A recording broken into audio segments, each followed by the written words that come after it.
Shalom saudaraku yang dikasihi oleh Tuhan, selamat hari Minggu dan selamat datang dalam ibadah online di GBI City Tower 1 Jakarta dan GBI City Tower 2 The Breeze BSD.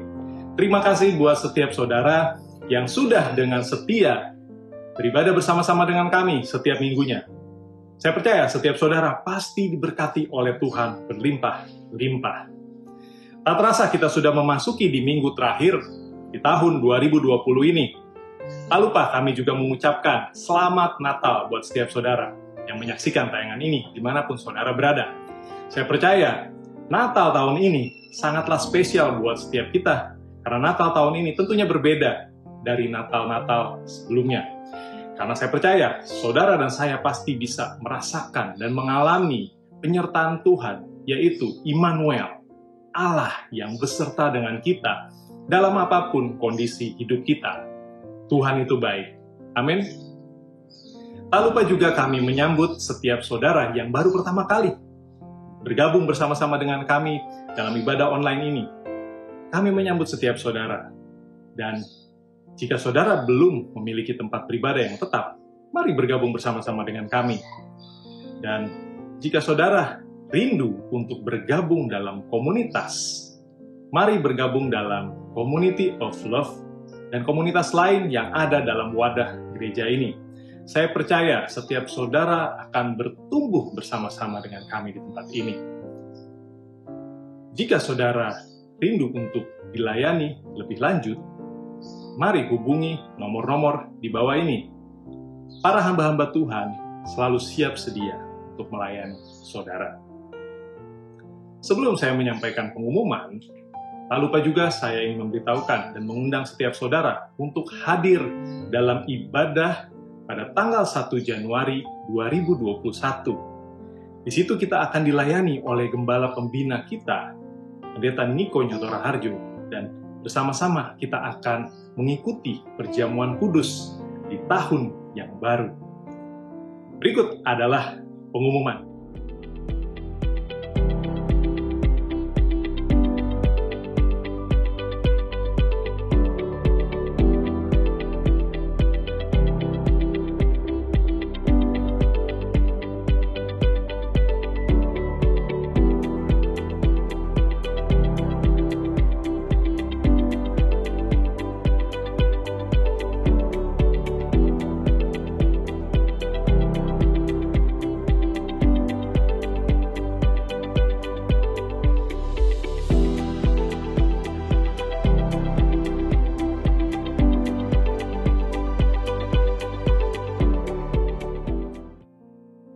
Mari persiapkan hati kita, persiapkan diri kita untuk beribadah bersama-sama. Mari berikan yang terbaik untuk Sang Raja, Sang Juru Selamat, Allah penebus kita. Saya percaya dalam ibadah hari ini, Allah itu akan hadir bersama-sama dengan kita dan melawat setiap kita, menjamah setiap kita, bahkan di rumah-rumah saudara, dimanapun saudara berada, bahkan di setiap hati kita. Mari kita satu dalam doa. Bapa, kami mengucap syukur buat penyertaan Tuhan yang kami rasakan dan kami alami sepanjang tahun 2020 ini. Kami bersyukur Tuhan kalau Engkau sangat baik dan selalu menyatakan kemuliaan-Mu dalam hidup kami Tuhan. Terima kasih ya Bapa. Kalau kami mau beribadah pada hari ini, kiranya kami berdoa, kami minta penyertaan Tuhan, kami minta tuntunan Tuhan. Kuduskan setiap kami Tuhan, layakan setiap kami. Dan kami minta tuntunan Roh-Mu yang kudus untuk menjamah setiap kami. Karena kami percaya dalam ibadah hari ini, kami bisa mengalami sukacita yang berlimpah daripada Tuhan. Kami juga bisa mengalami breakthrough daripada Engkau ya Tuhan. Terima kasih. Kami percaya Roh-Mu hadir di setiap rumah-rumah, di setiap tempat, dimanapun kami berada, bahkan di setiap hati dan hidup kita. Karena ketika Roh-Mu itu hadir, Engkau akan mengubahkan setiap hidup kami. Terima kasih Bapa. Di dalam nama Tuhan Yesus kami sudah berdoa dan mengucap syukur. Haleluya. Amin. Selamat beribadah. Tuhan Yesus memberkati. Berikan tepuk tangan yang paling meriah untuk Tuhan Yesus Kristus, Raja di atas segala raja. Yang percaya katakan amin, saudara.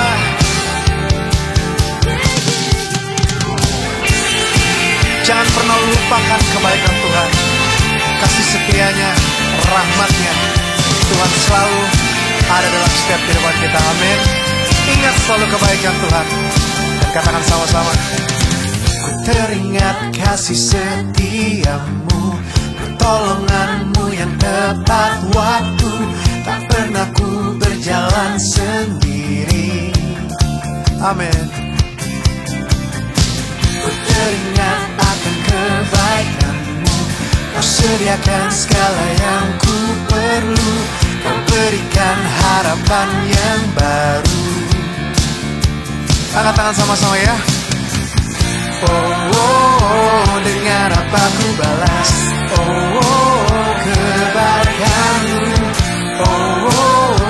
Hidupku hanyalah bagimu. Ku puji namamu, ku sembah selamanya. Nyanyian ku hanya bagimu. Mulialah namamu, tinggi dan teragung hidupku. Kan ku persembahkan bagimu, Yesusku.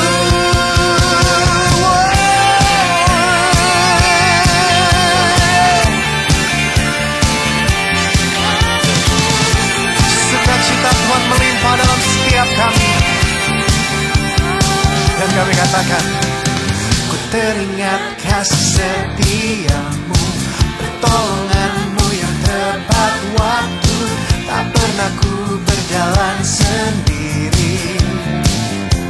Oh ya, ku teringat akan kebaikanmu, ku sediakan segala yang ku perlu. Kau berikan harapan yang baru.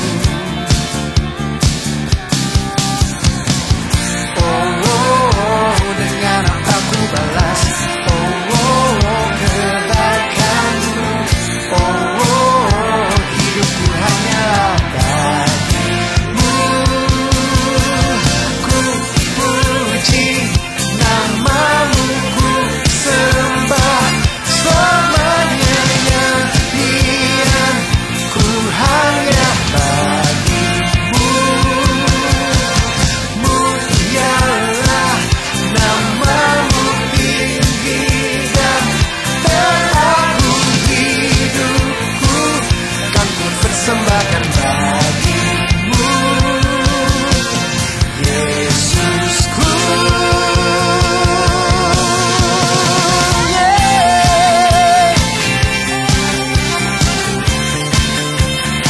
Kaulah sumber sukacita kami Tuhan.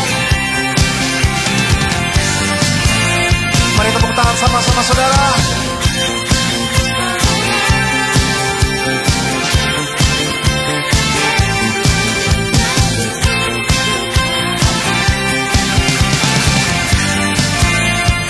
Katakan sama-sama. Dengan apa ku balas kebaikanmu. Hidupku hanyalah bagimu. Ku puji namamu, ku sembah selamanya. Nyanyian ku hanya bagimu.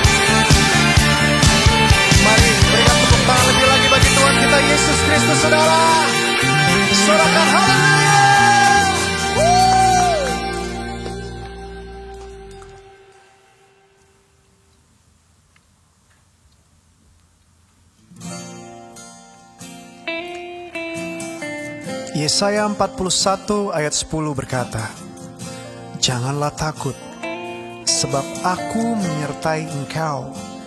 Janganlah bimbang, sebab aku ini Allahmu. Aku akan meneguhkan, bahkan akan menolong engkau. Aku akan memegang engkau dengan tangan kananku yang membawa kemenangan." Saudara yang kasih Tuhan, percayalah bahwa Dia Tuhan yang selalu ada dalam setiap langkah kehidupan kita. Dia yang menuntun, Dia yang menyertai, dan Dia Tuhan yang membawa kita ke dalam kemenangan demi kemenangan. Amin.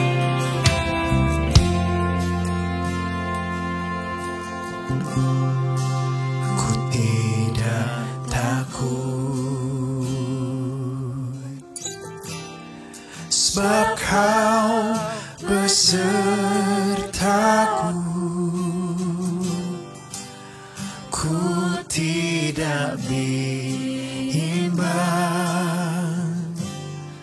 sebab Engkau Allahku.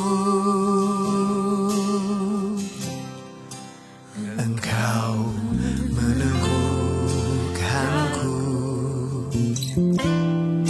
bahkan menolongku.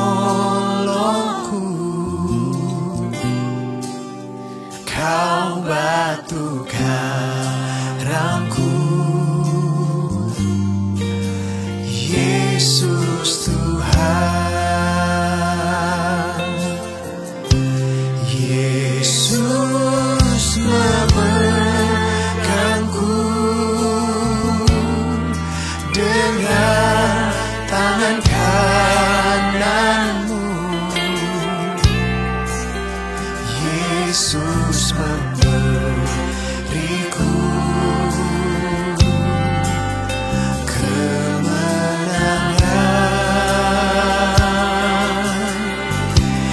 Yesus memegangku dengan tangan kananmu. Yesus memberiku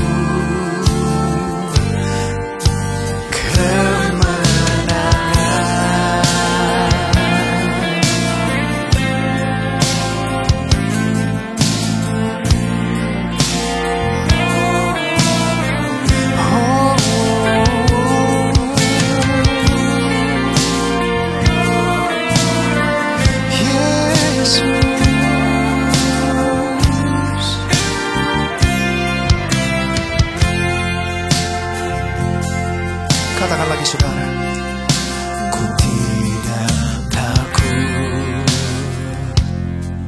Amin. Sebab Kau besertaku.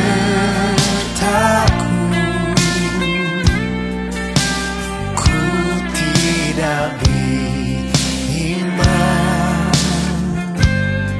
sebab Engkau Allahku.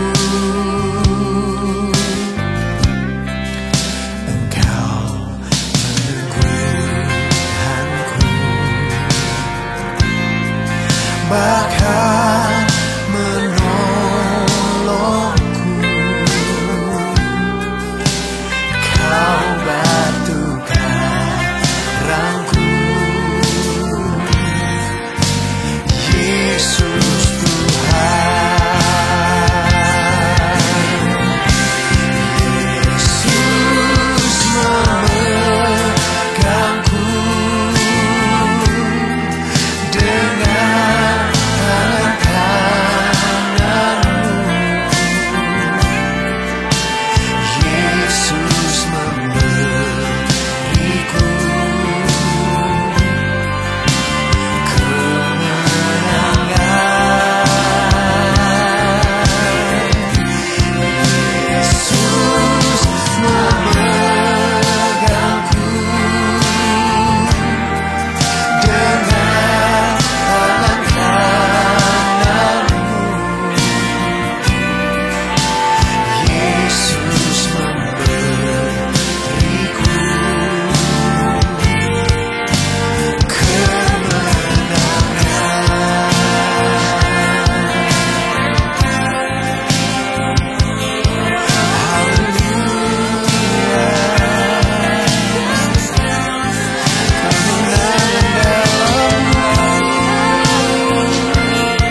angkat suaramu saudara.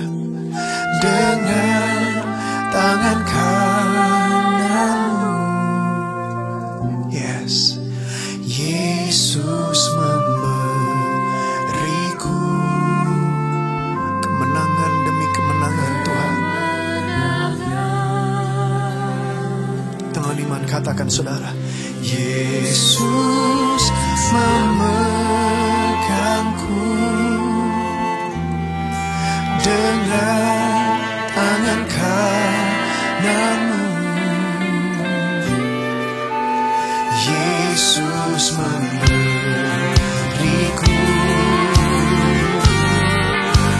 kemenangan.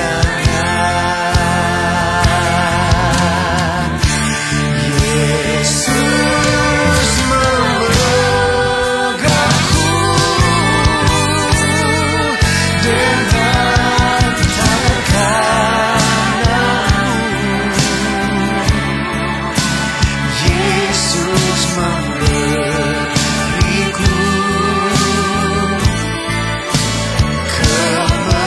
kemenangan. Yesus Tuhan memegangku dengan tangan kananmu. Yesus memberiku kemenangan.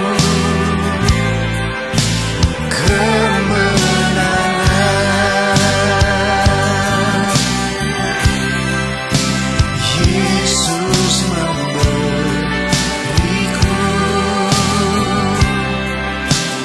Yesus memberiku, Yesus memberiku kemenangan.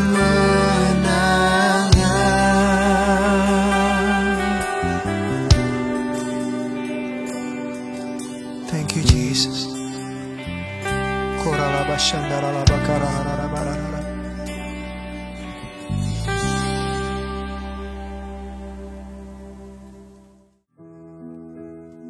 Kami mau terus meninggikan Engkau ya Tuhan Yesus.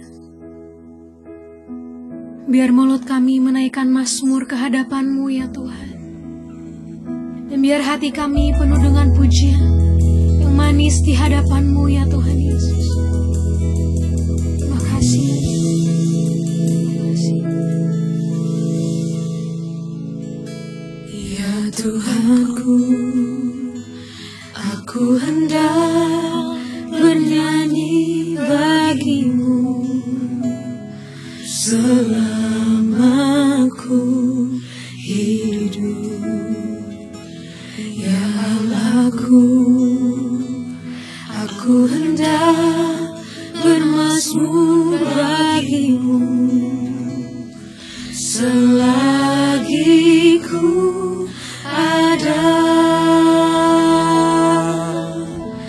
Inilah yang ku renungkan setiap waktu. Nyanyian pujian dan pengagungan kepadamu.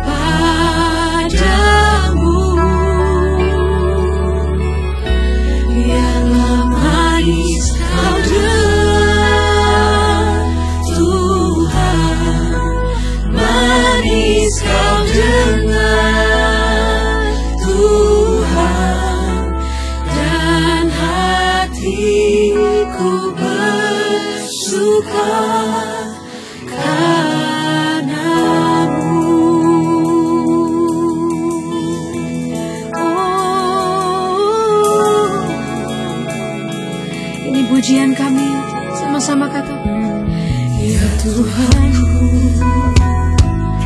aku hendak bernyanyi bagimu selama ku hidup.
suka karena-Mu, oh Yesus.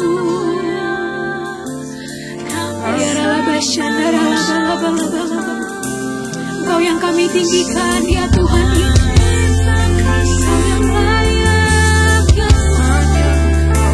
Segala pujian, segala hormat hanya bagi-Mu Tuhan. Kami sembahkan, oh ya dalam basyana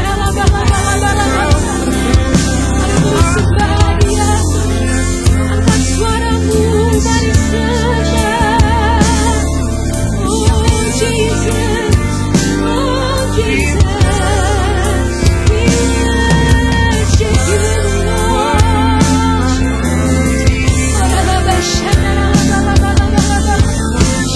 Kau yang kami tinggikan ya Tuhan Yesus, Kau yang kami muliakan ya Tuhan. Yesus, oh Yesus, haleluya, oh Jesus, we worship you in this place, oh God.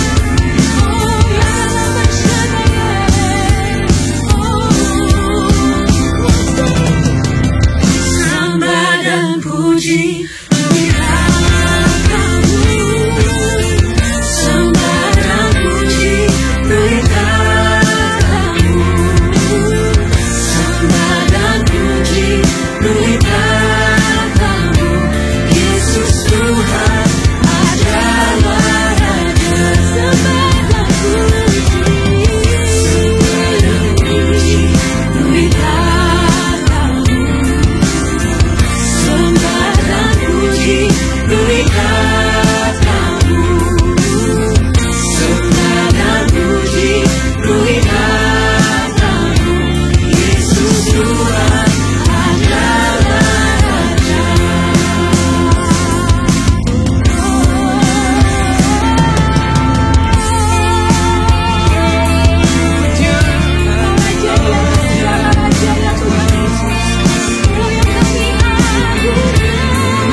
Shalom saudara, di dalam edisi Voice of Pentecost kali ini, saya akan berbicara mengenai apakah mempercayai mujizat itu rasional. Kenapa?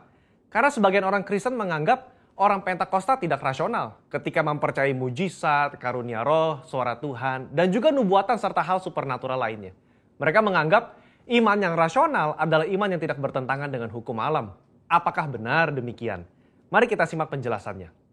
Untuk itu, kita perlu mengetahui apa itu definisi iman. Saudara, dalam Ibrani 11 ayat yang pertama, iman adalah dasar dari segala sesuatu yang kita harapkan dan bukti dari segala sesuatu yang tidak kita lihat. Dalam ayat ini jelas ada hubungan nyata antara harapan, apa yang kita inginkan dalam kehidupan kita, juga penglihatan. Kita ambil contoh, salah satu pahlawan iman di dalam pasal 11 yaitu Yusuf. Yusuf melihat jauh ke depan bahwa umat Israel akan keluar dari Mesir. Dia minta agar tulang-tulangnya dibawa keluar. Padahal saat itu bangsa Israel masih lama berada di tanah Mesir. Tetapi itulah iman. Iman Yusuf menjadi dasar dari sesuatu yang dia harapkan sesuai dengan janji Tuhan. Dan dia berani berkata-kata. Pembacaan seperti inilah yang ditegaskan oleh umat Pentakosta ketika kita berbicara tentang iman. Bahwa apa yang dialami oleh tokoh Alkitab dapat juga dirasakan dan dialami oleh kita hari ini. Iman Pentakosta bukan hanya pengakuan kognitif semata, tetapi iman yang dihidupi dari hari ke hari. Kita percaya sepenuhnya bahwa Alkitab diinspirasikan Roh Kudus untuk mengungkapkan isi hati Allah kepada manusia. Saya bacakan di dalam Yohanes 14 ayat yang ke-6. Tuhan Yesus berkata, kata Yesus kepadanya, akulah jalan dan kebenaran dan hidup. Tidak ada seorang pun yang datang kepada Bapa kalau tidak melalui aku. Yesus tidak mengatakan bahwa dia akan menunjukkan kita kebenaran. Tapi Yesus sendiri mengatakan bahwa akulah kebenaran itu sendiri. Jadi jika Yesus adalah kebenaran, maka apa saja yang dikatakan oleh dia adalah benar adanya. Dengan demikian, kita dapat percaya kepada dia yang berjanji. Sesungguhnya barang siapa percaya kepadaku, ia akan melakukan juga pekerjaan-pekerjaan yang aku lakukan. Bahkan pekerjaan-pekerjaan yang lebih besar daripada itu. Sebab aku pergi kepada Bapa. Berarti, kalau iman kita kepada Allah yang sanggup berbuat mujizat di Alkitab, kita juga berperilaku dan bertindak bahwa Allah sanggup berbuat mujizat di zaman now. Nah, hal inilah yang kadang menjadi kendala bagi sebagian orang Kristen. Bagi mereka, iman yang rasional adalah iman percaya yang tidak bertentangan dengan hukum alam. Kalau ada mujizat atau hal supernatural terjadi, mereka beranggapan berarti Allah sedang melawan hukum alam yang dibuatnya sendiri. Pemahaman ini dikenal dengan teori deisme. Menurut Dallas Willard, ada dua jenis penganut teori deisme. Deisme asli dan deisme Alkitab.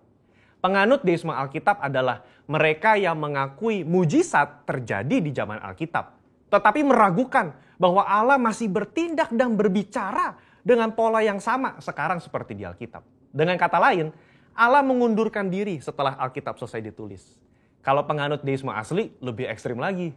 Mereka percaya Allah tidak terlibat aktif dalam dunia manusia setelah alam semesta diciptakan. Dunia hanya berputar kepada poros ilmu pengetahuan dan hukum alam saja. Nah, konsep ini, saudara, dipelopori oleh David Hume dan Baruch Spinoza. Baruch Spinoza berkata, mujizat tidak mungkin terjadi. Kenapa? Karena jika Allah melakukan hal yang supernatural, maka dengan sendirinya Allah melawan hukum alam yang diciptakannya sendiri. Sehingga ada inkonsistensi dalam diri Allah. Pemikiran ini nggak tepat. Karena mereka mengabaikan sosok Allah yang berdaulat, yang ada di luar dimensi ruang dan waktu manusia. Ketika mujizat terjadi, Allah tidak menentang hukum yang dibuatnya sendiri. Tapi dia mengintervensi agar maksud dan tujuan ilahinya tercapai. Sebagai ilustrasi, jika saudara melepaskan buah apel, maka apel tersebut akan jatuh ke tanah. Tapi jika tiba-tiba ada seseorang menangkap apel tersebut sebelum menyentuh tanah, maka bisa dikatakan orang tersebut telah mengintervensi hukum gravitasi, bukan mengubah atau bahkan meniadakannya. Sama dengan mujizat. Allah tidak mengubah atau menentang hukum yang dia ciptakan sendiri. Dia hanya mengintervensi agar maksud dan tujuan ilahinya tercapai. Orang percaya harus hati-hati terhadap paham deisme ini. Karena kalau tidak, ini akan mempengaruhi cara kita melihat dan menafsir fenomena ilahi. Orang yang percaya kepada paham deisme akan selalu menolak klaim mujizat dan hal supernatural lainnya. Meskipun bukti-bukti di lapangan berbicara sebaliknya. Mungkin saudara pernah mendengar argumen dari 1 Korintus 13 ayat 8 dan 10. Saya bacakan. Kasih tidak berkesudahan, nubuat akan berakhir, bahasa roh akan berhenti, pengetahuan akan lenyap. Tetapi jika yang sempurna tiba, maka yang tidak sempurna itu akan lenyap. Karunia nubuatan, suara Tuhan, bahasa roh, dan mujizat seharusnya sudah lenyap sekarang. Kenapa? Karena yang sempurna sudah tiba. Mereka berpikir yang sempurna itu adalah ketika Alkitab selesai ditulis. Padahal, kalau dilihat dari konteks tulisan Paulus secara menyeluruh, banyak teolog dan gereja mengafirmasi bahwa yang dimaksud dengan sempurna itu adalah kedatangan Yesus kali yang kedua untuk menjemput umatnya. Ketika kita sudah berada di sorga, nubuat sudah tidak perlu, mujizat sudah tidak perlu, karena kita sudah berjumpa dengan Yesus. Saudara, kalau saya boleh rangkum, maka mempercayai mujizat adalah ekspresi dari iman yang rasional. Iman yang rasional itu melibatkan logika, otoritas firman, dan pengalaman rohani. Apa yang Roh Kudus katakan kepada saudara lewat firman-Nya, itulah yang kita hidupi dan perkatakan. Kalau Yesus yang kita sembah memberikan begitu banyak contoh dalam pelayanannya dengan mujizat, mari kita melayani dengan semangat dan percaya bahwa Roh Kudus-Nya akan meneguhkan pelayanan kita semua dengan tanda dan mujizat. Haleluya. Saudara, untuk penjelasan lebih lengkapnya dari tim Teologia kami, jangan lupa buka link yang ada di atas atau scan QR Code yang tersedia. Tuhan Yesus memberkati. Amin.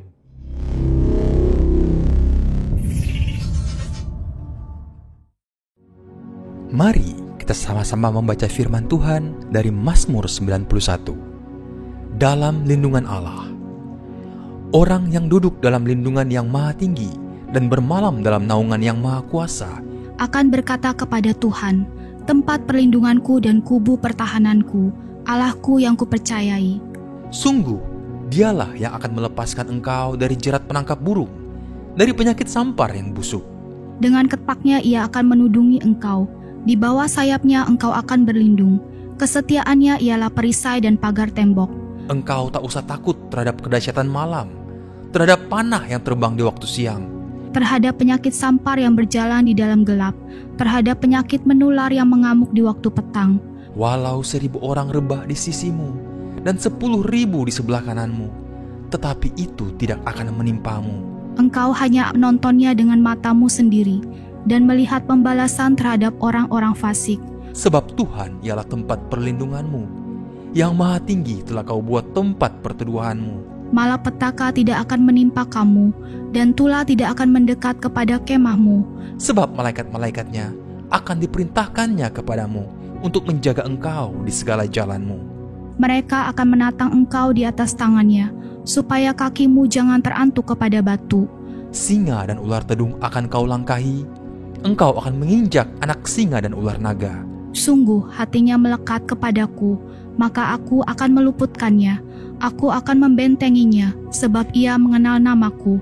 Bila ia berseru kepadaku, aku akan menjawab. Aku akan menyertai dia dalam kesesakan.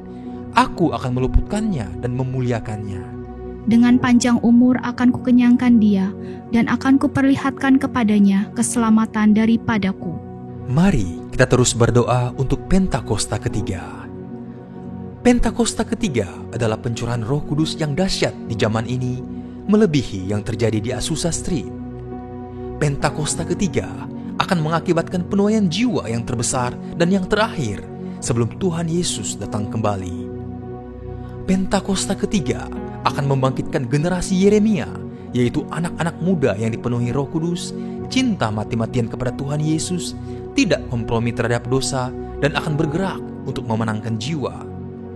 Pentakosta ketiga lahir di Indonesia dan bergerak ke bangsa-bangsa. Gerakan ini dari timur ke barat dan akan kembali ke Yerusalem. Pentakosta ketiga akan memberikan kuasa untuk menyelesaikan amanat agung, dan setelah itu Tuhan Yesus datang kembali. Amin, amin, amin. Haleluya. Shalom saudara yang dikasihi Tuhan. Beberapa hari lagi kita akan memasuki tahun 2021. Tidak terasa kita sudah ada di penghujung tahun. Dan waktu saya mulai berdoa, Tuhan ingatkan pesan-pesan Tuhan untuk saya dan saudara. 3 langkah hidup berbahagia di masa sukar. Tahun 2020 mungkin ada banyak pengalaman yang menyedihkan atau juga bahkan mujizat yang saudara alami. Dan tahun 2021 kita belum tahu apa yang akan terjadi. Tetapi kita tahu pasti apa yang Tuhan firmankan itu pasti akan terjadi di dalam hidup kita. Ulangan 31 ayat 8 itu adalah janji Tuhan untuk saudara dan saya. Sebab Tuhan, Dia sendiri akan berjalan di depanmu, Dia sendiri akan menyertai engkau, Dia tidak akan membiarkan engkau dan tidak akan meninggalkan engkau. Janganlah takut dan jangan patah hati, jangan patah semangat. Karena ini janji Tuhan untuk saya dan saudara. Jadi mari kita berjalan bersama dengan Dia. Kita melangkah. Ada bagian Tuhan menggenapi apa yang sudah dijanjikannya, tapi juga ada bagian kita. Kita harus melangkah. Kalau kita nggak pernah melangkah, bagaimana Tuhan bisa bekerja di dalam hidup kita? Karena langkah berbicara tentang iman. Kalau kita melangkah, itu juga berbicara tentang kepercayaan kita kepada Dia. Bahagia Setiap kita pasti ingin bahagia. 3 langkah hidup berbahagia di masa sukar. Masa sukar pasti terjadi, tetapi bukan pasti akan menghancurkan hidup kita kalau kita mempercayai firman-Nya dan kita melangkah untuk Tuhan bisa menggenapi firman-Nya. Kalau kita berbicara tentang bahagia, setiap kita ingin bahagia. Saudara mungkin bukan tidak asing lagi setiap ada yang dalam pernikahan, selamat berbahagia gitu ya. Semua selalu ingin bahagia. Orang bekerja, sekolah, dan juga pergi liburan, tentu kepinginnya bahagia. Bahagia dicari oleh banyak orang. Ingatlah, kebahagiaan itu tidak bergantung pada siapa kita atau apa yang kita miliki. Kebahagiaan hanya bergantung pada apa yang kita pikirkan. Nah, kalau saudara dan saya memikirkan kebahagiaan itu berdasarkan firman Tuhan, maka Allah pasti menggenapi di dalam kita. Di dalam bahagia saya menemukan 3 hal yang terkandung, yaitu kebenaran, damai sejahtera. Orang bahagia itu pasti mengalami damai sejahtera dan juga sukacita. Ternyata 3 hal ini dikerjakan oleh satu pribadi yang bernama Roh Kudus, yaitu Allah sendiri. Roma 14 ayat 17 menuliskannya. Hambatan tidak menghentikan kita untuk berbahagia. Masalah tidak akan bisa menghentikan untuk kita bisa berbahagia. Orang lain tidak bisa menghentikan kita untuk bahagia. Cuma satu yang bisa menghentikan untuk kita berbahagia. Siapa? Kita sendiri. Karena kebahagiaan adalah sebuah keputusan. Hari ini saya mengajak setiap saudara, ambillah keputusan untuk hidup berbahagia. Dan saya percaya tahun yang baru akan menjadi tahun yang luar biasa di mana hidup saudara berbahagia. Mari bersemangat.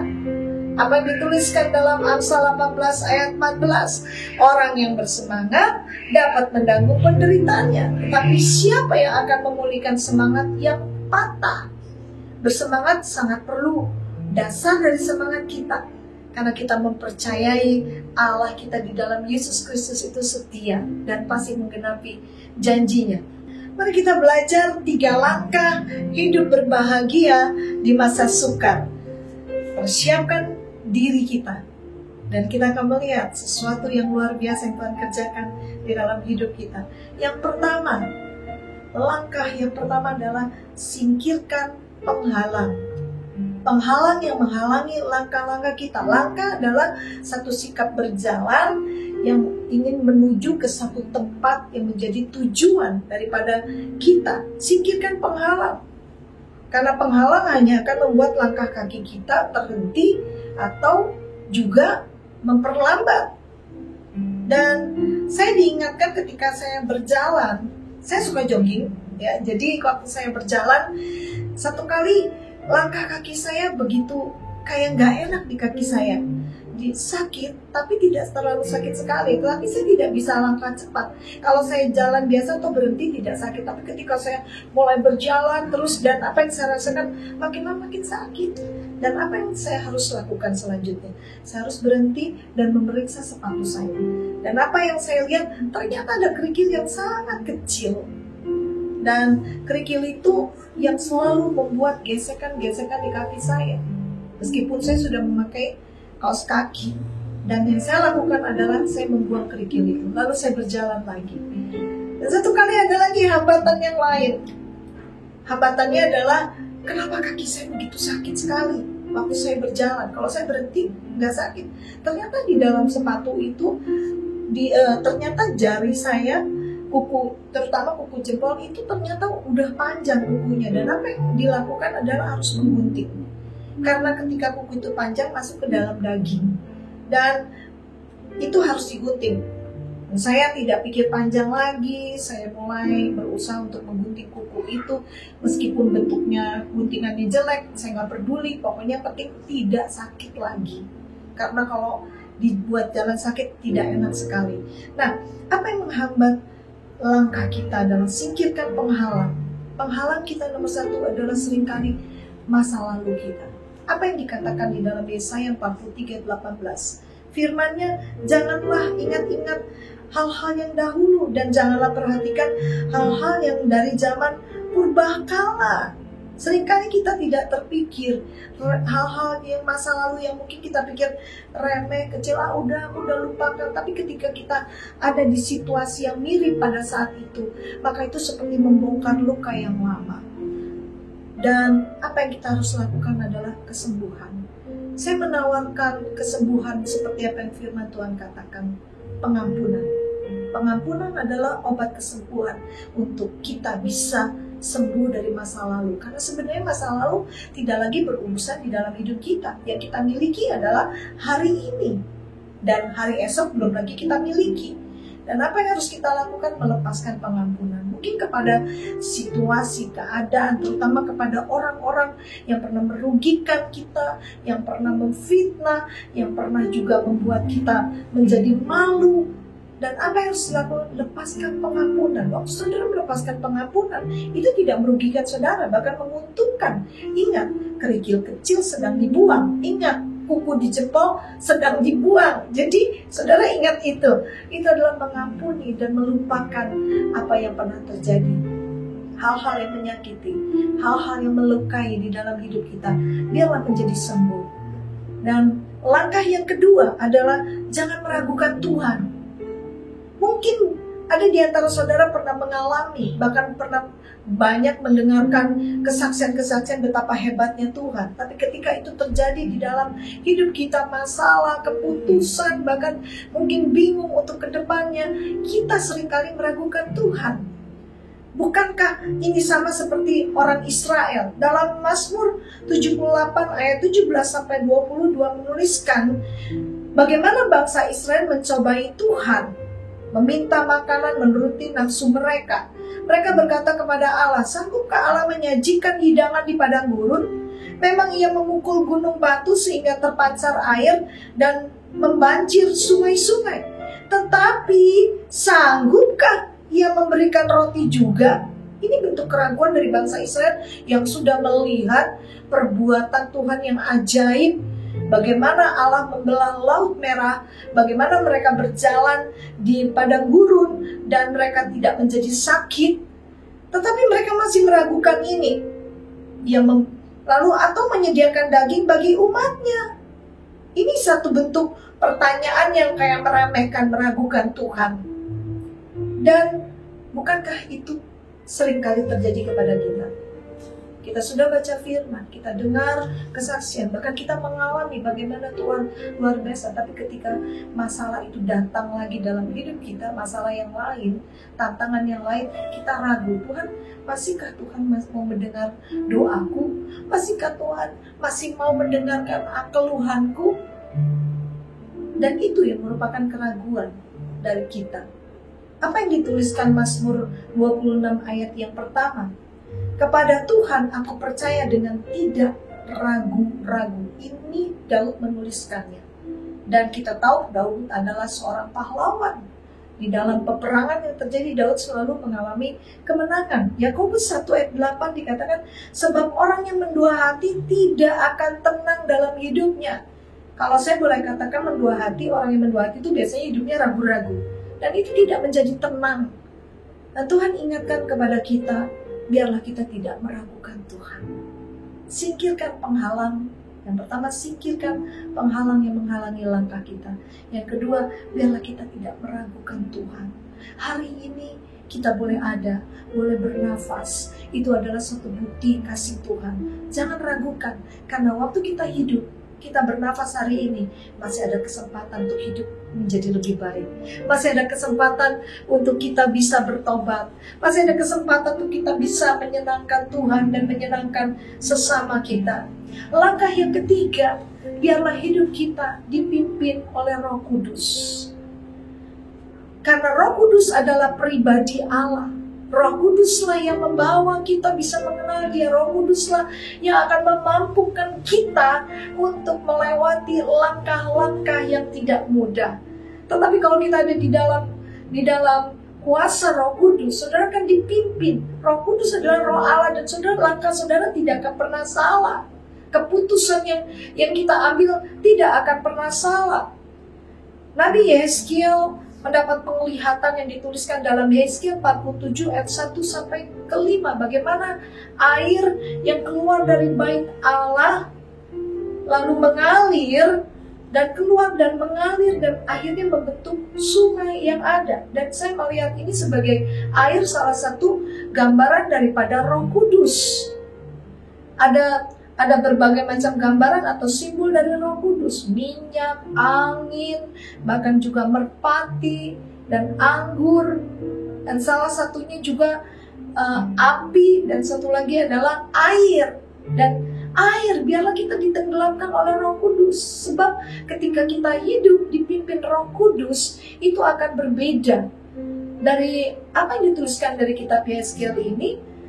Bagaimana kita harus ditenggelamkan? Bukan saja ditenggelamkan hanya di batas pergelangan kaki atau bahkan sampai lutut, bahkan sampai pinggang, tetapi benar-benar semuanya ditenggelamkan. Berarti kalau kita berjalan, mau dituntun oleh Roh Kudus, kita harus menyerahkan semuanya.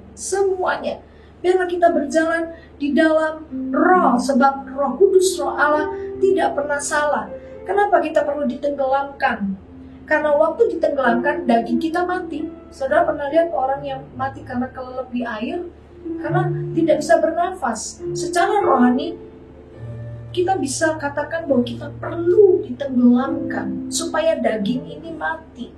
Daging ini kuat, roh ini penurut. Jadi kalau kita hidup dituntun Roh Kudus, seharusnya kita menjadi orang-orang yang menurut sesuai dengan firman Tuhan. Apa yang dikatakan di dalam Roma 8 ayat 5 sampai 6? Sebab mereka yang hidup menurut daging memikirkan hal-hal yang dari daging.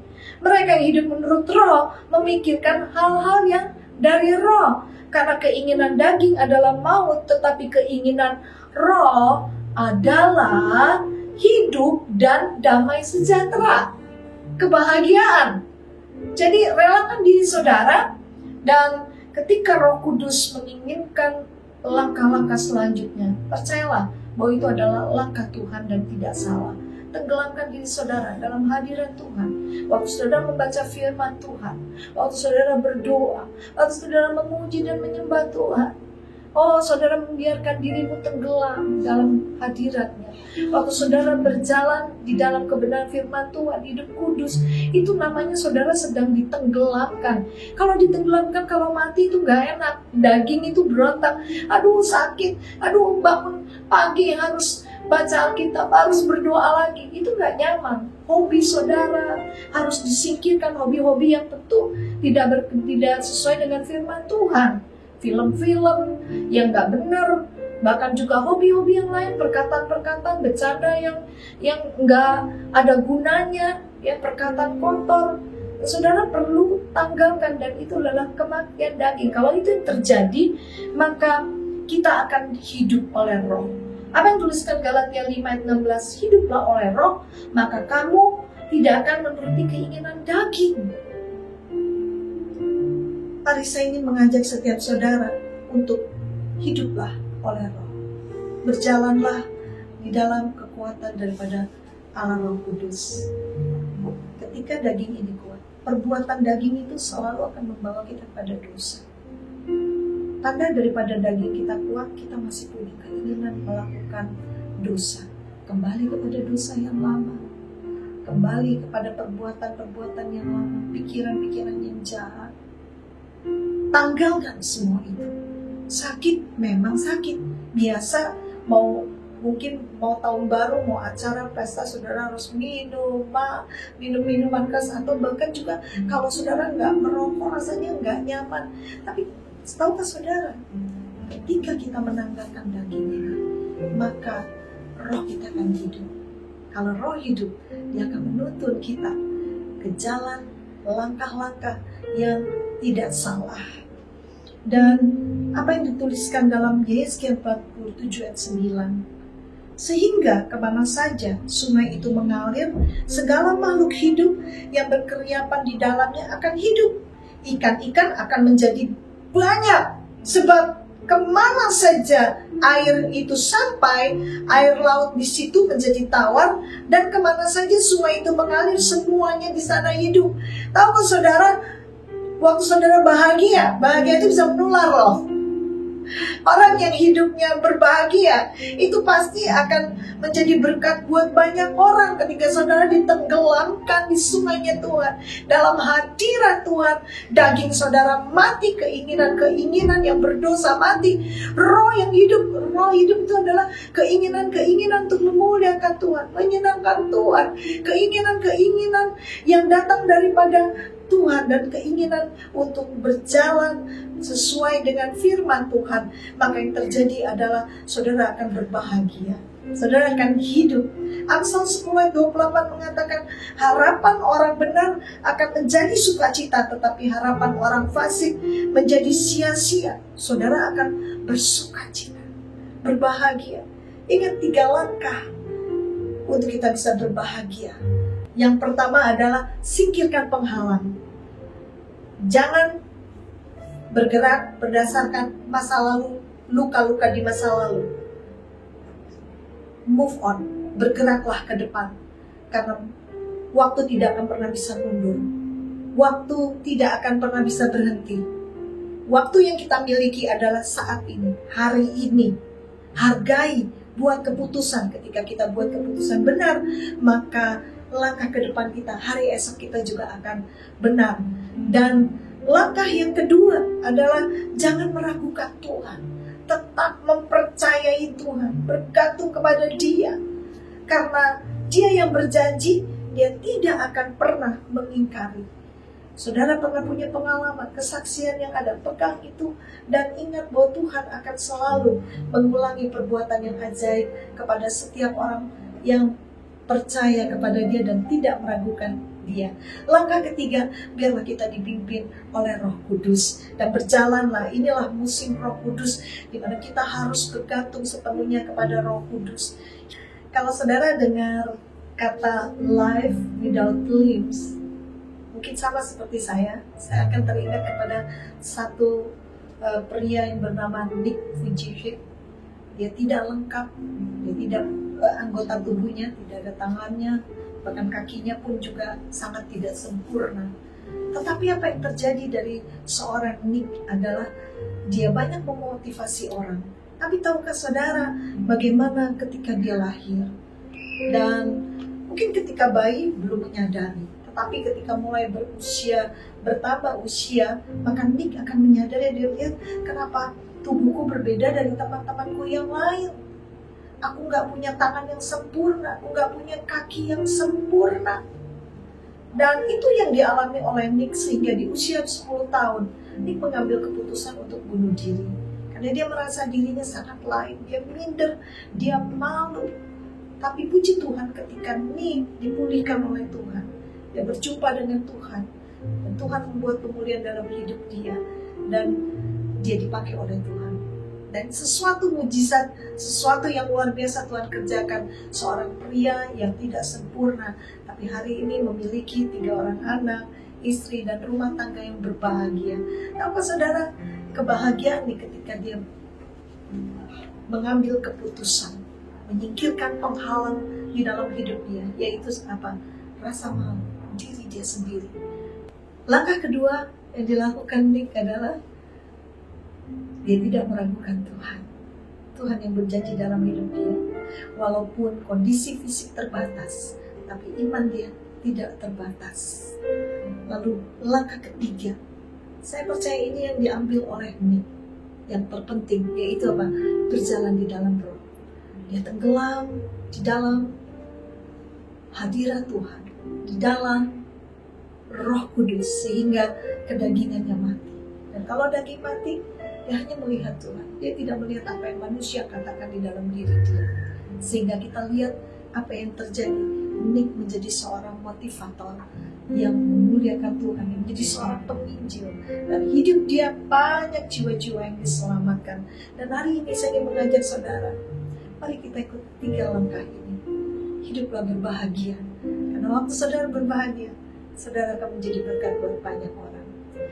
Kalau ada di antara saudara yang meragukan Tuhan, mari sebelum tahun ini berakhir, datang kepada Dia. Katakan, Tuhan ampuni, aku meragukan Engkau. Mungkin karena saudara pernah punya pengalaman yang tidak enak. supaya Tuhan mengecewakan hidup saudara. Sepertinya Tuhan jauh tidak menjawab saudara. Tapi saya ingin mengajak saudara mengingat satu hal yang sederhana saja. Kalau hari ini kita bisa bernafas, hari ini kita bisa ada, itu adalah satu bukti bahwa Tuhan mengasihi kita. Jangan ragukan Dia. Mungkin seringkali apa yang kita doakan, apa yang kita rindukan tidak secara instan Tuhan menjawab. Ada di dalam waktunya Tuhan. Bahkan juga yang ketiga, saya ingin berdoa untuk setiap saudara berkata, Tuhan, aku mau berjalan di dalam Roh-Mu. Pimpin aku Tuhan, pimpin langkahku. Saya diingatkan bagaimana bangsa Israel di dalam perjalanan menuju tanah Kanaan, keluar dari tanah Mesir. Tidak mudah berjalan di padang gurun. Ada banyak binatang buas, ada banyak hal-hal yang tidak nyaman. Tetapi ingat, Tuhan itu tidak pernah gagal kasih-Nya kepada kita. Dia memimpin pada siang hari dengan tiang awan, bahkan pada malam hari pada tiang api. Sehingga tidak ada satupun dari mereka yang hidupnya berkekurangan, bahkan yang sakit pun tidak. Selama 40 tahun, Tuhan memimpin bangsa Israel. Pakaian mereka pun tidak rusak. Langkah mereka dipimpin oleh Tuhan.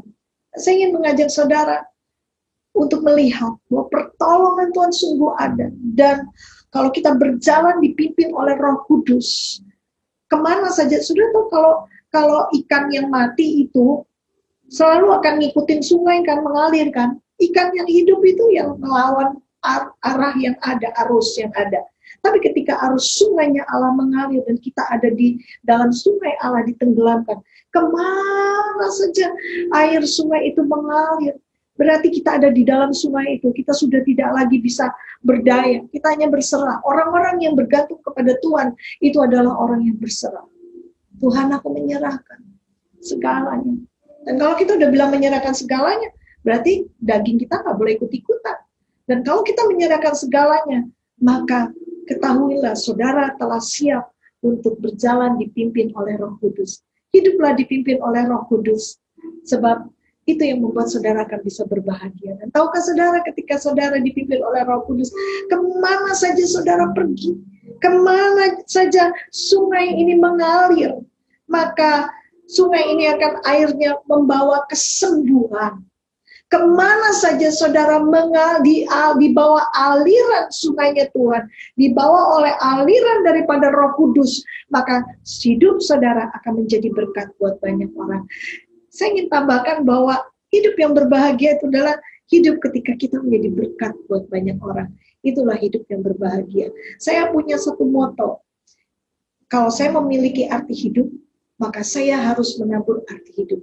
Dengan kata lain, kalau saya ingin berbahagia, saya harus juga menabur kebahagiaan pada orang lain. Hiduplah berbahagia, memasuki tahun 2021, tanpa ketakutan, tanpa keraguan. Jika 3 langkah ini kita ambil, maka saya percaya tahun 2021 bukanlah tahun yang menyeramkan untuk kita.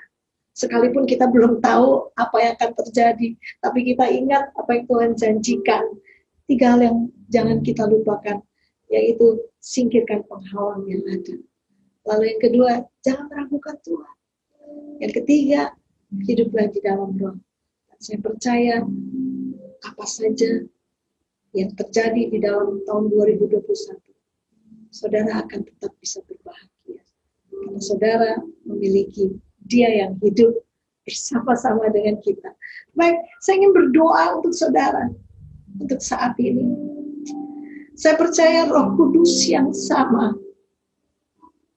yang ada di tempat di mana saya berada hari ini, itu juga ada di rumah-rumah saudara, ada di tempat-tempat di mana saudara berada. Kalau ada di antara saudara takut, saudara sulit menyingkirkan penghalang itu, saya ingin berdoa untuk saudara. Ya ralaboka nama sandara labaka maralaba. Syara labaka maralaba. Mari angkat tangan saudara. Bapa, Kau melihat tangan yang terangkat.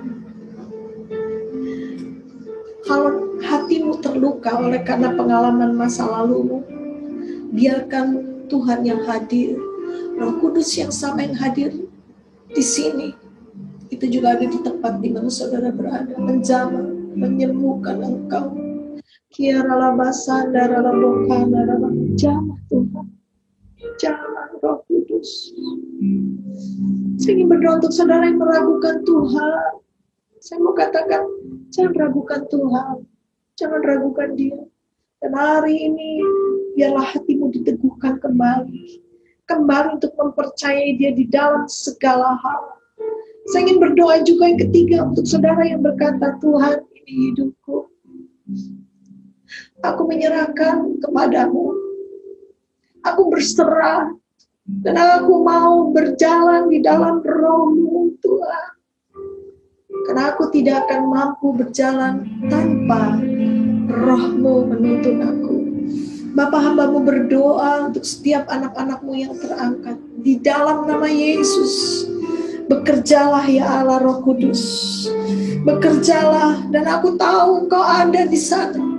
Bahkan hari ini, oleh karena mereka mengambil keputusan untuk berserah kepadamu, ya Roh Kudus, jamah dan sembuhkan, pulihkan kehidupan mereka. Siapkan anak-anak-Mu untuk memasuki masa-masa yang sukar namun tetap berbahagia. Karena orang yang bergantung kepadamu tidak akan pernah Kau kecewakan. Terima kasih, dan di dalam nama Yesus kami percaya Tuhan bahwa Engkau mendengar dan menjawab setiap doa yang kami naikkan. Mari angkat kedua tangan saudara sebagai satu sikap. Tuhan, aku tidak mampu tanpa Engkau untuk melangkah lebih lagi. Tuhan, aku tidak mampu untuk melangkah, menyingkirkan penghalang-penghalang dalam hidupku, pengalaman di waktu masa lalu yang menyakitkanku. Tuhan Yesus, aku tidak mampu kalau aku menyingkirkan juga hal-hal yang meragukan hatiku tentang Engkau.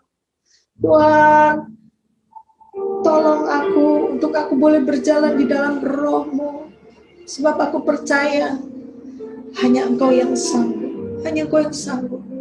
Kalau ada di antara saudara yang mengalami kelemahan tubuh, kelemahan fisik, bahkan juga masalah-masalah yang lain, angkat tangan saudara. Dia ada bersama dengan saudara.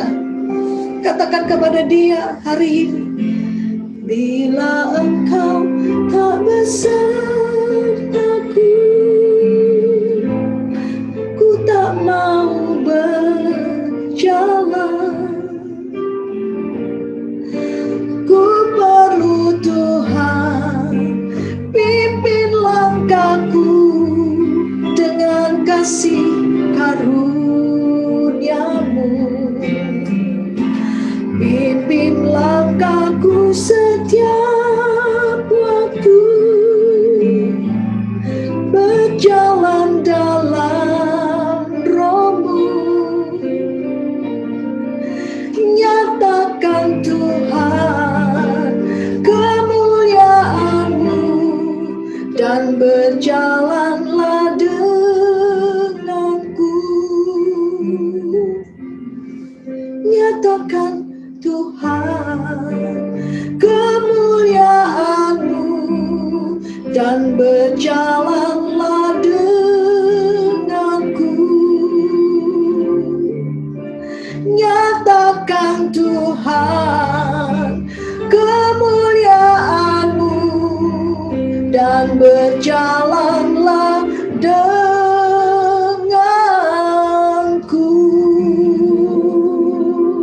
Di dalam nama Yesus. Haleluya. Amin. Amin. Tuhan memberkati saudara. Bapak Ibu Jemaat City Tower 1 dan cabang 2 dan juga semua saudara yang ikut dalam acara ibadah terakhir minggu yang ke-52. Tuhan memberkati saudara. Ini saatnya kita akan membawa persembahan syukur kita. Dan saya rindu kita berdoa sama-sama. Saudara berkata, saya sudah diberkati sepanjang tahun. Saya pas-pasan, tapi saya ingin memberikan persembahan syukur di akhir tahun ini kepada Tuhan. Karena Tuhan terlampau baik, tidak bisa aku balas dengan apapun juga. Terima kasih. Tuhan akan memberkati dan melipat gandakan supaya kita menopang pekerjaan Tuhan. Supaya kita membawa sesuatu untuk Kristus melalui gerejanya. Dan kerajaan Allah disebarluaskan, diberkati. Semua pelayan Tuhan dari guru sekolah minggu, program-program kita sudah silakan melihat. Untuk teenagers kita, untuk praise and worship kita, ya, worship from home, sudah bisa lihat, dan juga khotbah-khotbah minggu, dan juga extra pudding yang menjadi berkat buat banyak orang di Indonesia. Haleluya. Mari kita mempersembahkan persembahan. Kalau sudah siap, terlihat account number. Bapa, kami bersyukur. Bapa, kami percaya Engkau yang taruh berkat-Mu di tangan anak-anak-Mu. Dan sekarang limpahkanlah kemurahan-Mu. Limpahkanlah dan berikan terobosan supaya anak-anak-Mu semua tetap bisa membawa persembahan syukur kepada Tuhan. Oh, terima kasih Tuhan. Berkati sekolah, berkati pendidikan, berkati pekerjaan, profesi, bisnis, setiap keluarga. Dan kami percaya Tuhan menyertai anak-anak-Mu di akhir tahun ini.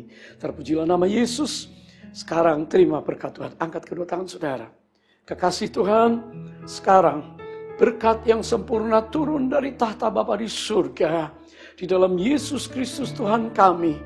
Dengan kasih dan kuasa Roh Kudus yang menyertai mengurapi kami masuk tahun 2021 dengan penyertaan Allah dalam nama Yesus. Semua kita yang percaya katakan, Maranatha, datanglah ya Tuhan Yesus, kami merindukanmu. Semua kita katakan, amin. Amin. Tuhan memberkati. Shalom, shalom, shalom.